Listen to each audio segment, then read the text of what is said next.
Licence എടുക്കുന്നതിൽ വലിയ പരിഷ്കാരങ്ങൾ വരികയാണ്. 15 കൊല്ലത്തിലധികം പഴക്കമുള്ള വാഹനങ്ങൾ ഉപയോഗിച്ച് ഡ്രൈവിംഗ് സ്കൂളുകാർക്ക് ആരെയും ടെസ്റ്റിനെടുക്കാൻ കഴിയാത്ത രീതിയിലുള്ള പരിഷ്കാരങ്ങൾ വരുന്നു. ഇരുചക്ര വാഹന ലൈസൻസ് ടെസ്റ്റിൽ വിപ്ലവകരമായ മാറ്റം നടപ്പിലാക്കുകയാണ് കേരളത്തിലെ മോട്ടോർ വാഹന വകുപ്പ്. ഇതിനുള്ള സർക്കുലർ കഴിഞ്ഞ ദിവസം പുറത്തിറങ്ങി എന്നുള്ള റിപ്പോർട്ടുകളുണ്ട്. ഇരുചക്ര വാഹനങ്ങളിൽ ഗിയർ ഉള്ളവയ്ക്ക് വേണ്ടിയുള്ള ഡ്രൈവിംഗ് ടെസ്റ്റ് അടിമുടി പരിഷ്കരിച്ചിരിക്കുകയാണ്. കയ്യിൽ ഗിയറുള്ള M80 സ്കൂട്ടറാണ് മിക്ക ഡ്രൈവിംഗ് സ്കൂളുകാരും ടെസ്റ്റിന് ഇന്നും കൊണ്ടുവരാറുള്ളത്. ഏറെ കാലപ്പഴക്കമുള്ളതാണ് ഈ വാഹനം. എന്നാൽ നിലവിൽ ഒരു കമ്പനിയും കയ്യിൽ ഗിയറുള്ള സ്കൂട്ടർ ഇറക്കുന്നില്ല. ഗിയറുള്ള ഇരുചക്ര വാഹനങ്ങളിലെല്ലാം അത് മാറ്റാനുള്ള സംവിധാനം കാലിലായിരിക്കും. അതുകൊണ്ട് തന്നെ M80 ഗിയർ സ്കൂട്ടറുകളിലെ ഡ്രൈവിംഗ് ടെസ്റ്റുകൾ കൊണ്ട് ഒരു ഗുണവുമില്ലെന്നാണ് മോട്ടോർ വാഹന വകുപ്പിന്റെ വിലയിരുത്തൽ. അതുപോലെ ഗിയറുള്ള കാറിൽ തന്നെയാകണം ടെസ്റ്റ്, അതായത് ഓട്ടോമാറ്റിക് ഗിയർ സംവിധാനമൊക്കെ ഉള്ള കാറുകൾ ഇനി ടെസ്റ്റിനെടുക്കാൻ കഴിയില്ല എന്ന തരത്തിലാണ് ഇപ്പോൾ കേരളത്തിലെ മോട്ടോർ വാഹന വകുപ്പ് പ്ലാൻ ചെയ്യുന്നത്. പക്ഷെ നേരത്തെ തന്നെ കേന്ദ്ര സർക്കാർ അതുമായി ബന്ധപ്പെട്ട് അത് ഉപയോഗിക്കാമെന്നൊക്കെ പറഞ്ഞിരുന്നു. ഇനി അതിന്റെ വിലയിരുത്തലുകളും ചർച്ചകളും ഒക്കെ ഉണ്ടാകും.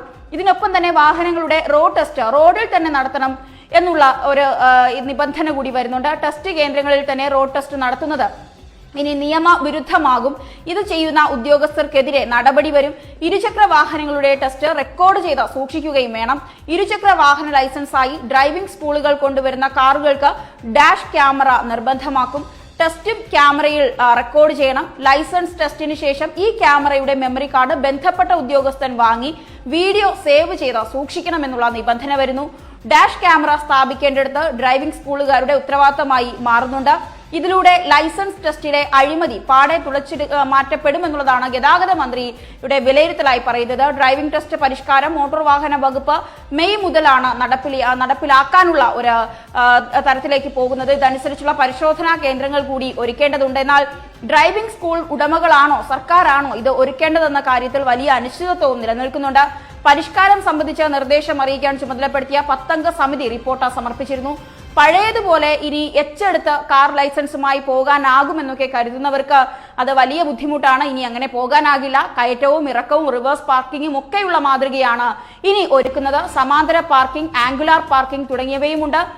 ടേണിംഗ് റേഡിയൻസ് തുടങ്ങിയ കുറഞ്ഞ വണ്ടിയും പരിശോധിച്ചാണ് പുതിയ രീതി രൂപപ്പെടുത്തിയിരിക്കുന്നത്. ഈ സംവിധാനങ്ങളെല്ലാം മൈതാനത്ത് ഒരുക്കണം. ഇത് വിശദീകരിക്കാനായി ഡ്രൈവിംഗ് സ്കൂൾ ഉടമകളുടെ യോഗവും കഴിഞ്ഞ ദിവസം വിളിച്ചിരുന്നു. പുതിയ രീതി ഉടൻ നടപ്പിലാക്കുമെന്നാണ് അറിയിച്ചിരിക്കുന്നത്. പരിശോധനാ കേന്ദ്രങ്ങൾ ഒരുക്കണമെന്നും സ്കൂളുകാരോട് നിർദ്ദേശിച്ചിരുന്നു. ചിലർ സമ്മതിച്ചെങ്കിലും ചെലവോർത്ത് ചിലർ ഇപ്പോൾ ആശങ്കയിലാണ്. നിലവിലെ പരിശോധനാ രീതി അനുസരിച്ച് ഏത് മൈതാനത്തും എച്ച് എടുപ്പിക്കാമെന്നാണ്. എന്നാൽ പരിഷ്കരിച്ച രീതിയിൽ കുറച്ചുകൂടി സൗകര്യങ്ങൾ കൂടി ഈ മൈതാനത്ത് ഒരുക്കണമെന്നാണ്. ഇതൊരുക്കാൻ 3 മുതൽ 5 വരെ ലക്ഷം രൂപ പോലും ചിലവാകുമെന്നുള്ളതാണ് ഡ്രൈവിംഗ് സ്കൂൾ ഉടമകൾ പറയുന്നത്. ഇത്തരത്തിലുള്ളൊരു പൈസ ഈ ഡ്രൈവിംഗ് സ്കൂൾ ഉടമകളുടെ കയ്യിൽ എടുക്കാനായി ഇല്ല എന്നുള്ള വലിയൊരു ആശങ്കയും അവർ പങ്കുവയ്ക്കുന്നുണ്ട്. നമ്മുടെ റിപ്പോർട്ടുകളിലൂടെ തന്നെ ചിലർ പറയുകയും ചെയ്തു. ഇപ്പോൾ സംസ്ഥാനത്തെ 86 ഡ്രൈവിംഗ് പരിശോധനാ കേന്ദ്രങ്ങളാണുള്ളത്. ഇതിൽ 10 എണ്ണമേ മോട്ടോർ വാഹന വകുപ്പിന്റേതായിട്ടുള്ളൂ.